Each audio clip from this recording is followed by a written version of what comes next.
जय मसीह की।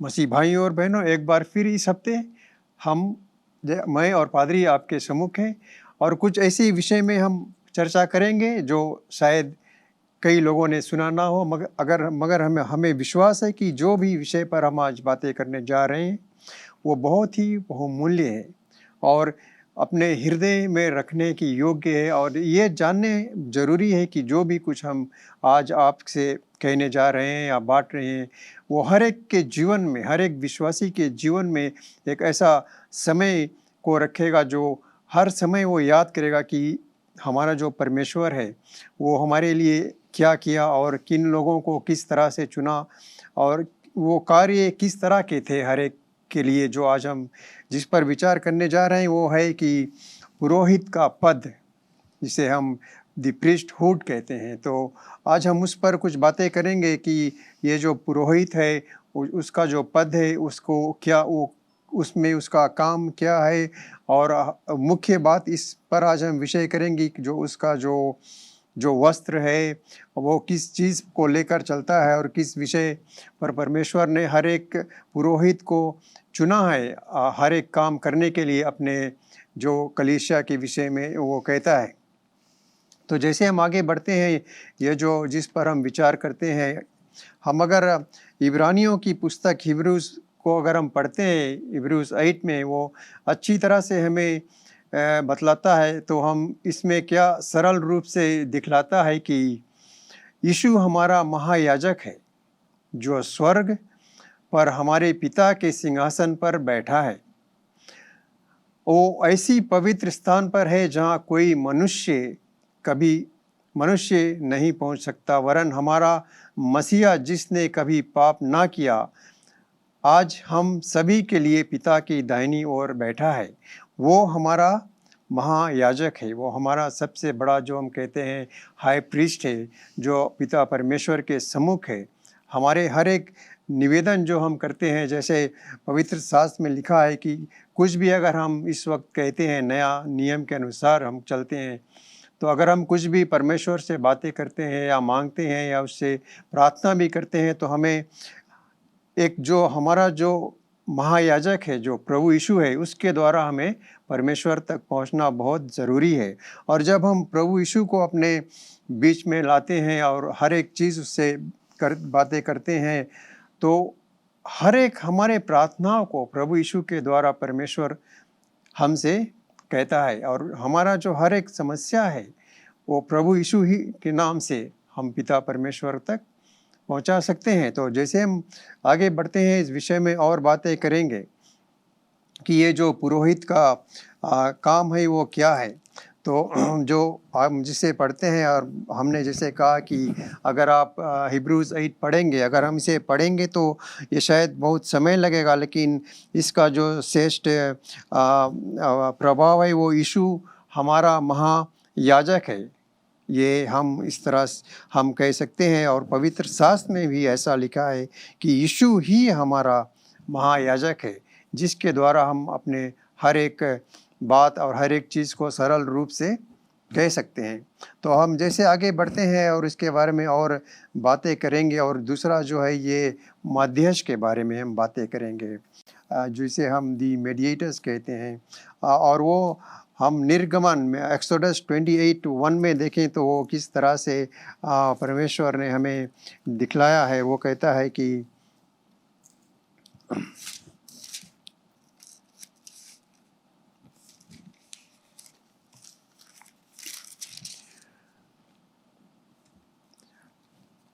फिर तू इज़राइलियों में से अपने भाई हारून और नाकाब, अबी अज़ार और इतमार नामक उसके पुत्रों को अपने समीप ले आना और वे मेरे लिए याजक का काम करेंगे। तो यहाँ भी हम देखते हैं कि परमेश्वर का जो कहता है वो अपने लोगों से कहता है कि वो किन लोगों को लाए और वे महायाजक का काम करेंगे।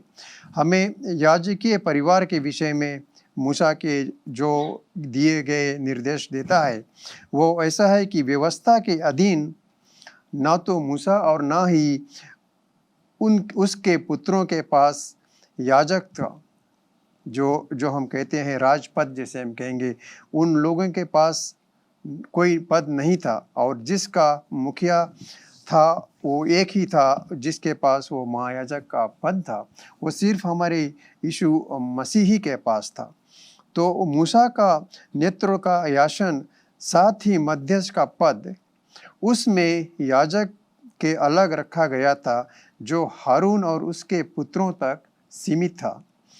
और इस प्रकार ये गरिमाएं निभिन्न व्यक्तियों में दर्ज की गई, जबकि इब्रानियों के लिए एक पुत्र प्रभु यीशु को उनके पुराने स्थान में करने के लिए है, जो स्वयं में प्रभु मध्यस्थ परिस्थिति, समानता, कृपाण और चरवाहे के निभिन्न कार्य लाओं और गरिमाओं को जोड़ते हैं। तो अगर हम इसे देखें पादरी जी की, ये भी कहता है कि ना तो मूसा और ना उनके पुत्रों के पास वो अधिकार था, लेकिन सिर्फ यीशु मसीह के पास था। तो यहाँ भी देखते हैं कि यीशु मसीह जो हमारा महायाजक है, वो किस तरह से अपना कार्य अपने लोगों के लिए करता है। और जैसे कि पहली कविता का शब्द उल्लेखित है, हारून और उसके पुत्रों को अपने साथ ले जाओ कि वह सेवा करें। हारून और उसके पुत्रों ने याजक के पद पर केवल एक सेवकाई की, और हारून तब तक अपनी सेवकाई नहीं कर सकता था जब तक कि उसके पुत्रों को उसके साथ ना ले जाया जाए। क्या इसमें मसीह और उसके घर के पुरोहित में संघ की सूचना नहीं है? और उसके पुरोहित का एक बड़ा उद्देश्य यह है कि वह अपने घर का सम्मान करते हुए परमेश्वर की सेवा करता रहे। सही है पादरी। और जैसे आपने कहा कि जो इब्रानियों के किताब से आपने शुरुआत को किया, इब्रानी 8 से हम देखते हैं, वहाँ पर ये दिखलाता है कि जो पुरोहित थे या जो याजक थे, वो कानून जो परमेश्वर ने दिया उसके द्वारा वो ले जाकर जो उपहार था, वो मेल मिलाप का जो तंबू था वहाँ पर ले जा रहा था और चढ़ाते थे, जो भी कुछ करते थे, वो दिखलाता है कि वो सब एक परछाई था जो बाद में आने वाला है। या हम ये कह सकते हैं कि वो सब दिखला रहे थे कि प्रभु यीशु मसीह जब आएगा किस प्रकार से स्वर्ग में होता है वो बतलाएगा। और वो दिखलाता है कि स्वर्ग में इसी प्रकार से जो मेल मिलाप का जो तंबू था, मेल मिलाप का जो स्थान था, उस प्रकार से मूसा को बतलाया गया, बनाया जाए। और फिर वहाँ पर हम देखते हैं कि वो जैसे अगर हम इब्रानियों के किताब में पढ़ते हैं 8 में, वो दिखलाता है कि परमेश्वर यीशु मसीह जो है वो हमारा महायाजक है, जो इस वक्त हमारे प्रति वो स्वर्ग में परमेश्वर की दाहिनी ओर बैठकर हमारे लिए वो प्रार्थना या हमारे लिए वहाँ पर वो स्थान पर है। वो हम ये कह सकते हैं कि प्रभु यीशु मसीह जो है वो हमें मनुष्य को रिप्रेजेंट करता है दाहिनी ओर। हमारे जो पाप था उसने लिया और वो रिप्रेजेंट करता है। तो वो हम लोग के इब्रानियों के 8 में मिलते हैं। तो अगर एक सवाल को अगर हम करें, उसके जवाब हम खुद देंगे, ये नहीं कि सवाल करके लोगों को छोड़ देंगे, लेकिन एक सवाल है कि क्यों एक याजक की जरूरत था। क्योंकि अगर हम देखते हैं कि महायाजक की जरूरत था, क्योंकि परमेश्वर के जब वो तंबू बनाया गया, मेल मिलाप का तंबू, सभी लोगों को उसके अंदर जाने की आवश्यकता नहीं थी या उन लोगों की जरूरत नहीं थी। इसीलिए परमेश्वर ने सिर्फ एक महायाजक को चुना, और वो चुना था एरोन को।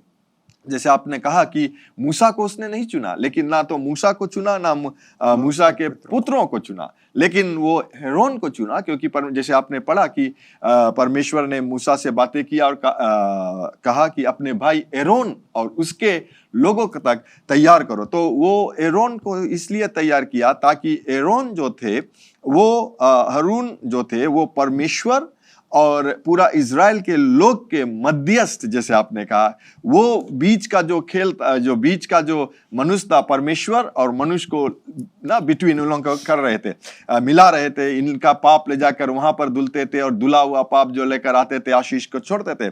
तो यहां पर एक चीज हम देखते हैं पादरी साहब, जैसे आपने कहा कि परमेश्वर ने मूसा को नहीं चुना कि वो एक महायाजक बने या याजक का पद संभाले, लेकिन उसके भाई एरोन को। तो मैं जब इसे पढ़ रहा था पादरी साहब, एक पवित्र आत्मा एक्चुअली मैं कह सकता हूं कि ये याद दिलाता या कहता है कि अगर हम आज के समय पर देखें ना, महायाजक तो अभी नहीं है, लेकिन आज के समय पर देखते हैं कि जो कार्य करता है वो पादरी लोग करता है, पास्टर्स लोग है, परमेश्वर का वचन जो लोगों तक पहुंचाता है। लेकिन मैं ये हम जब ये सोच रहे थे तो बहुत से ऐसे हैं जो परमेश्वर ने बुलाया है उन लोगों को ये कार्य करने के लिए, लेकिन बहुत से ऐसे लोग भी हैं जो अपने आप को बुलावट देकर परमेश्वर के कार्य, यानी कि परमेश्वर ने उसे बुलाया नहीं है, लेकिन वो चाहता है कि ओ मैं जान गया हूं, मैं पढ़ा लिखा हूं, मैं कर सकता हूं, लेकिन उसमें आशीष नहीं रहता है पादरी साहब, क्योंकि परमेश्वर ने बुलावट को नहीं दिया। अभी अगर कहे कि मूसा से तरह परमेश्वर से सवाल करे, मैं निकाल कर लाया, मुझे आपने चुना है, क्यों किसी और को नहीं?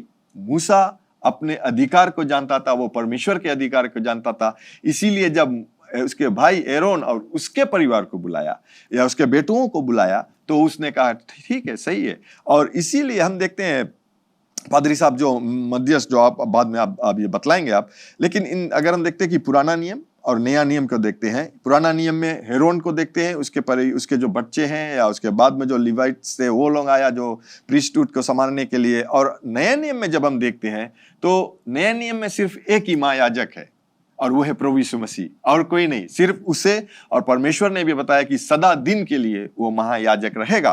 तो हम देखते हैं कि तीन, अगर हम जरूरत चीजों को देखते हैं, पहला एरोन को अगर हम देखते हैं तो एरोन जैसे दोनों जुड़ते हैं, मिलते हैं, ऐसे नहीं कि एरोन अलग काम कर रहे थे और यीशु मसीह अलग काम कर रहे थे, नहीं। एरोन जो थे वो परमेश्वर के पास जाते थे, जो लोगों के पाप है वो लेकर जाते थे, या हम ये कह सकते कि जो एरोन जो थे वो मिनिस्टर कर रहे थे ना, मिनिस्ट्री कर रहे थे। तो जी यीशु मसीह भी उसी प्रकार से जब हाई प्रीस्ट बना वो भी कर रहे थे। दूसरा हम देखते हैं कि एरोन जो हाई प्रीस्ट राजा, जो महायाजक था कानून के नीचे, वो दया के द्वारा जाकर जो दया कर जो लोगों का जो पाप था वो परमेश्वर के जो होली ऑफ होलीज में वहां ले जाकर वो चढ़ाते थे, काम करते। उसी प्रकार से यीशु मसीह को हम देखते हैं कि वो मनुष्य जीवन को लिया और वो जो महायाजक का कार्य का पादरी, और उसी प्रकार से। और फिर हम देखते हैं कि एरोन ये जानते थे कि उसके क्वालिफाई होने के लिए वो पापी था, इसीलिए वो क्वालिफाई हो रहे थे कि पापियों के लिए वो जाकर बलि चढ़ा सके। फिर यीशु मसीह के विषय में देखते हैं तो यीशु मसीह पापी नहीं था, लेकिन धर्मशास्त्र कहता है कि वो मनुष्यता के तरह वो जो क्या कहते हैं, जो टेस्ट आया, टेम्पटेशन आया, सब कुछ वो अपने ऊपर लिया, वो मनुष्यता के बारे में जाना, इसीलिए उसने भी वो क्वालिफाई हो गया कि वो हाई प्रीस्ट बन सके। पादरी साहब सही पादरी, जैसे अभी आपने कहा कि जो हमारा जो बुलाहट है, हमें बुलाया गया यहाँ जो परमेश्वर का कार्य करने के लिए, सही। जैसे आपने कहा कि कुछ ऐसे हैं जो खुद अपने आप को चाहते हैं कि हम उस जगह पर पहुँचे और वो कार्य करें, जब तक कि हम जानते हैं कि जब तक हमारे अंदर पवित्र आत्मा नहीं आएगी हम नहीं कर सकते। अगर हम देखें मूसा और हारून के दोनों के बीच में, तो मूसा जानता था वो, और ये भी है कि मूसा ने एक सवाल भी नहीं किया कि क्यों मैं ना जाऊं। लेकिन आज के दिनों में अगर हम देखें तो कुछ ऐसा है कि हम नहीं चाहते कि कोई हमसे बढ़कर काम करे। तो जो जिसे परमेश्वर चाहता है वो खुद ही उसके लिए अपना रास्ता निकालेगा। और जब हम परमेश्वर के इस कलीसिया में आते हैं और परमेश्वर का काम करने के लिए, तो हमें ये भी अपने अंदर जानना चाहिए कि ना हम किसी से बढ़कर अपने आप को दिखा सकते हैं और ना छोटे काम कर सकते हैं। हम वही करेंगे जो हमें करना है। सही है। क्योंकि पवित्र शास्त्र खुले आम कहता है कि प्रेम करना एक दूसरे से बहुत ही ज़रूरी है। और अगर हमारे अंदर वो प्रेम और वो प्यार नहीं है तो हम ये जो वचन हम कह रहे हैं पादरी, ये शायद किसी काम का नहीं होगा। तो इसी तरह से अगर हम आगे देखें पादरी कि जब हम कलीसिया में आते हैं तो हमें ये नहीं सोचना है कि क्यों वो दूसरा भाई हमसे बढ़कर है और मैं कुछ नहीं जानता। जब समय आएगा तो पवित्र आत्मा के द्वारा हम भी वही कर सकेंगे कि जो हमसे आगे आया था वो, क्योंकि हमें उसी एक स्टेप से चलना है। एक जैसे हम चलते हैं तो भी हम सीख सकेंगे पादरी। जैसे हम भी तो यहाँ पर आज आए हैं, आज तक हम सीख रहे हैं। क्यों नहीं हम कहते हैं कि हमें जैसे एक बहुत इस पूरे दुनिया के पादरी हैं, हम क्यों ना उनसे आगे चढ़ जाएं। वक्त आने पर परमेश्वर हमें भी वहाँ रखेगा। तो ये बहुत ही ज़रूरत है जानना है कि एक महायाजक का जो कार्य है, जो वो काम है, वो क्या है। तो हम आगे देखेंगे पादरी, जैसे इब्रानियों की पुस्तक 7:20 में कहता है कि हिब्रूज ना, हिब्रूज 7:20, मसीह की नियुक्त बिना शपथ नहीं हुई, क्योंकि वे तो बिना शपथ याजक ठहराए गए, पर यह शपथ के साथ उसकी ओर से नियुक्त किया गया, जिसने उसके विषय में कहा, प्रभु ने शपथ खाई और वह उससे फिर ना पछताएगा कि तू युगानुयुग याजक है। इस प्रकार यीशु एक उत्तम वाचा का जामीन ठहरा। वे तो बहुत बड़ी संख्या में याजक बनते आए। इसका कारण यह था कि मृत्यु उन्हें रहने नहीं देती थी, पर यह युगानुयुग रहता है। इस कारण उसका याजक पद अटल है। इसीलिए जो उसके द्वारा परमेश्वर के पास आते हैं, वह उनका पूरा पूरा उद्धार करता है,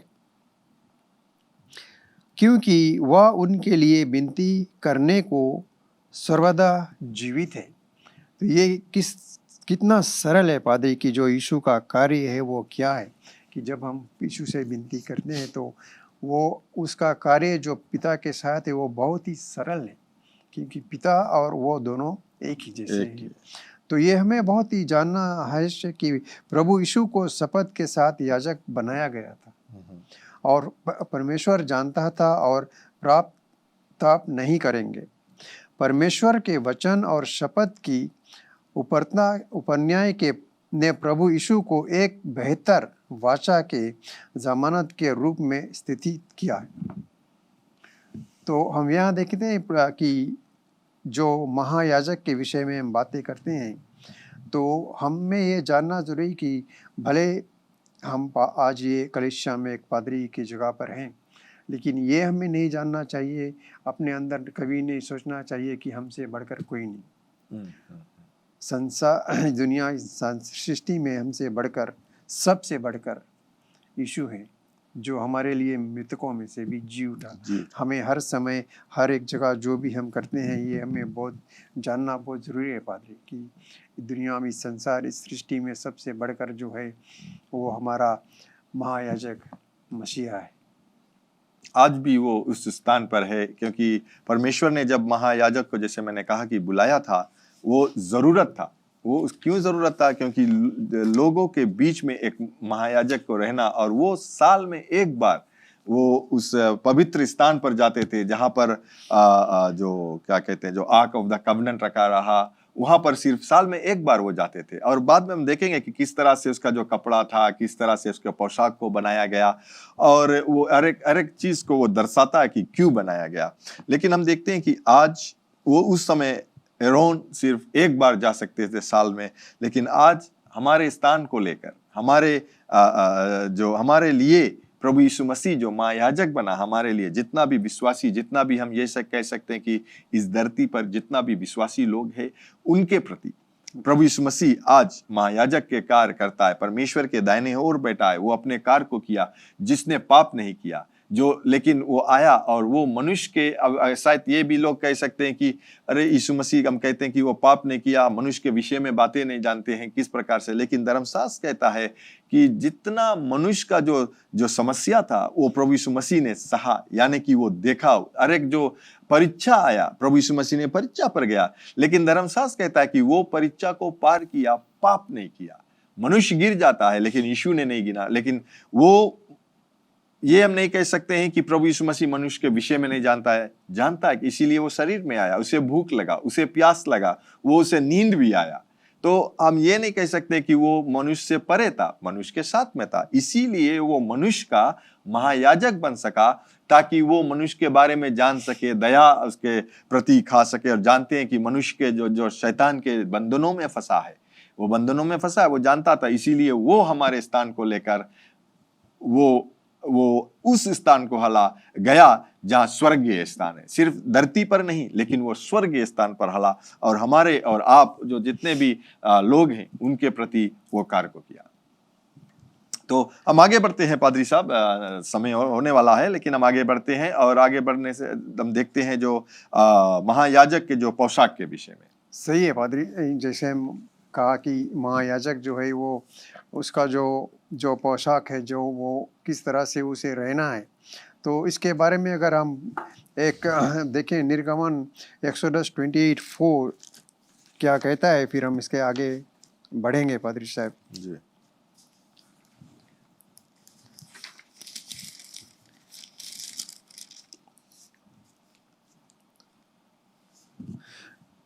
जो वस्त्र उन्हें बनाने होंगे वे हैं अर्थात सीना बंद और एपोद और बागा, चार खाने का अंग रखा, पगड़ी और कमर बंद।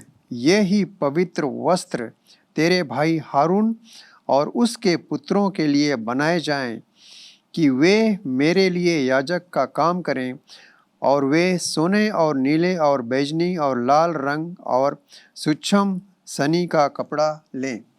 तो ये जो हम कह रहे हैं, ये महायाजक का जो वस्त्र है, जो इससे वो अपने आप इस्तेमाल करता है,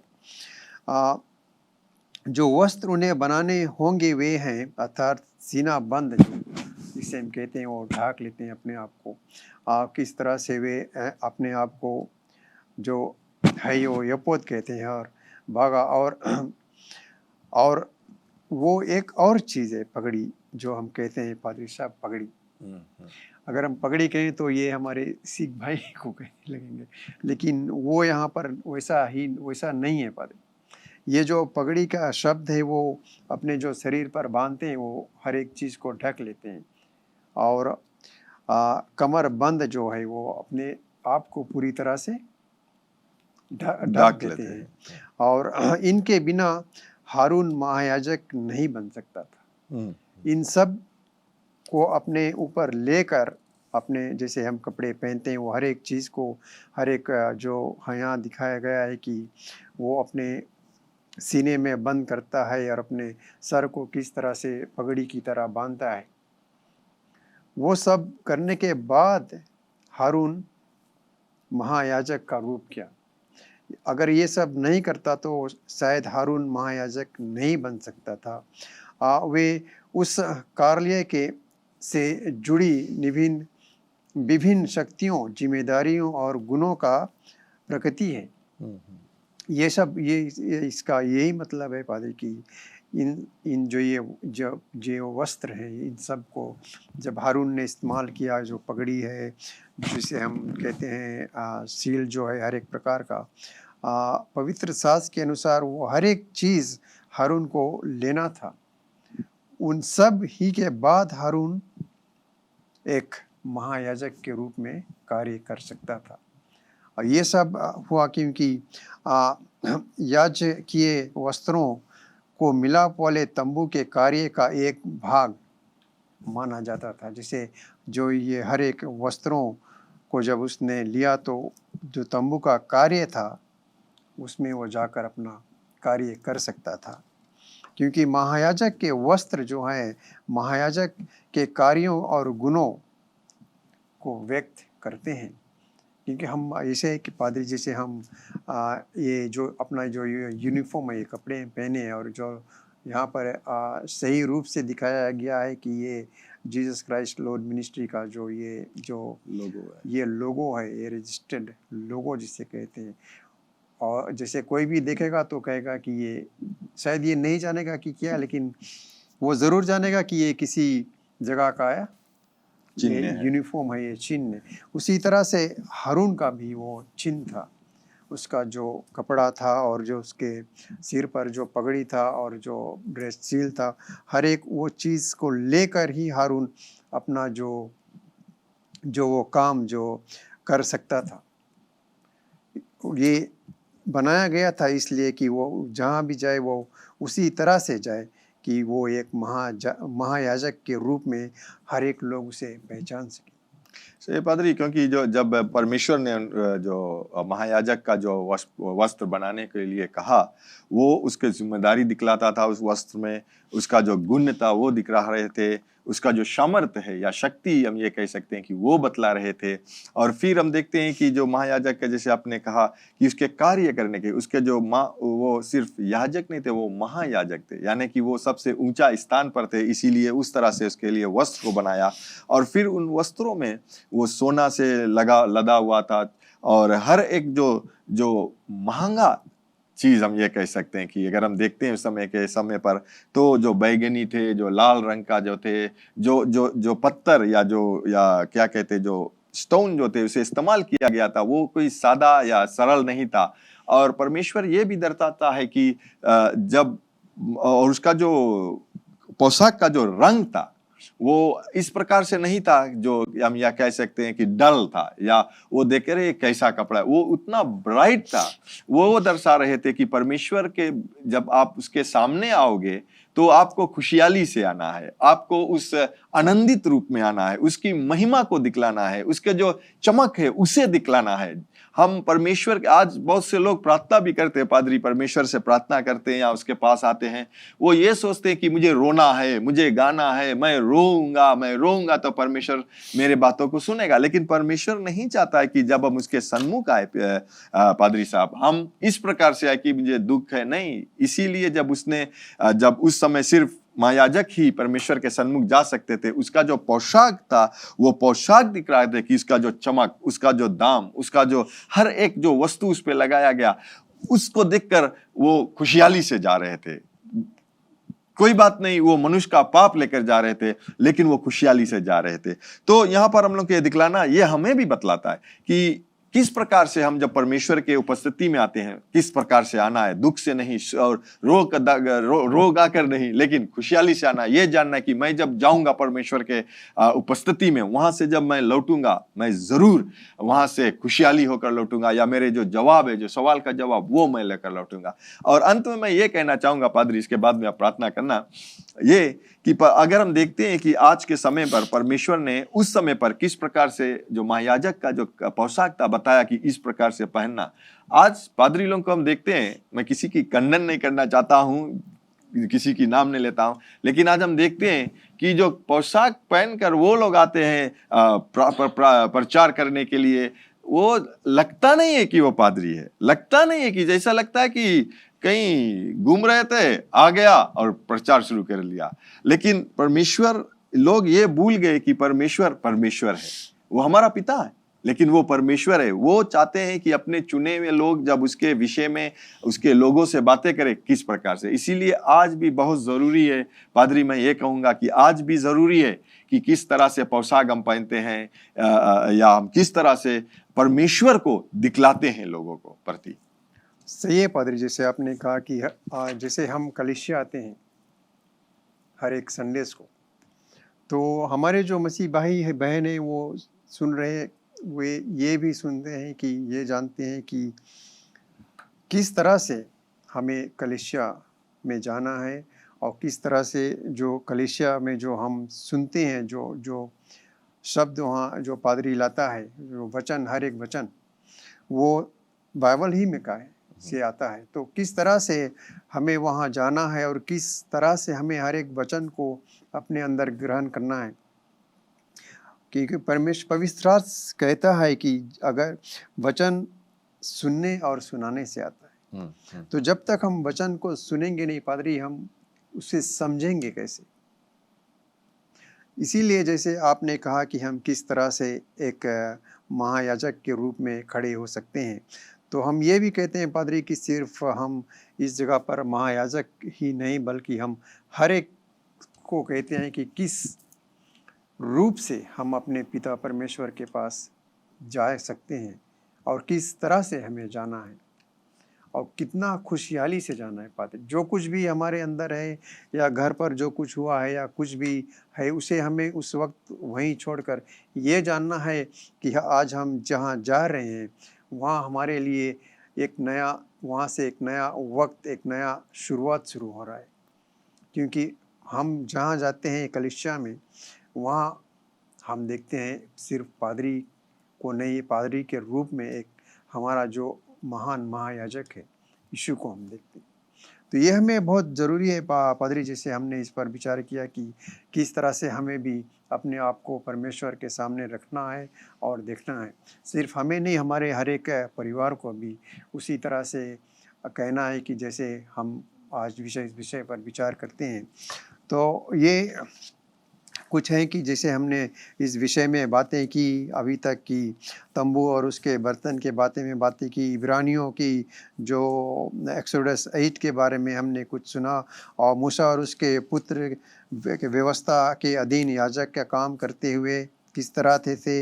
इब्रानियों ने इस बात पर जोर दिया कि प्रभु यीशु मध्यस्थ, प्रति जमानत करता और सही कई भूमिकाओं को जोड़ता है, और पुरोहित मंत्रालय को हारून और उसके पुत्रों के सहयोग की व्यवस्था थी। पुराने नियम में महायाजक को पापियों के प्रति दया थी, क्योंकि वह भी एक पापी था। यीशु यद्यपि पाप रहित है, अपने अनुभव और प्रभाव के कारण माननीय कमजोरियों के प्रति सहानुभूति रख सकते थे।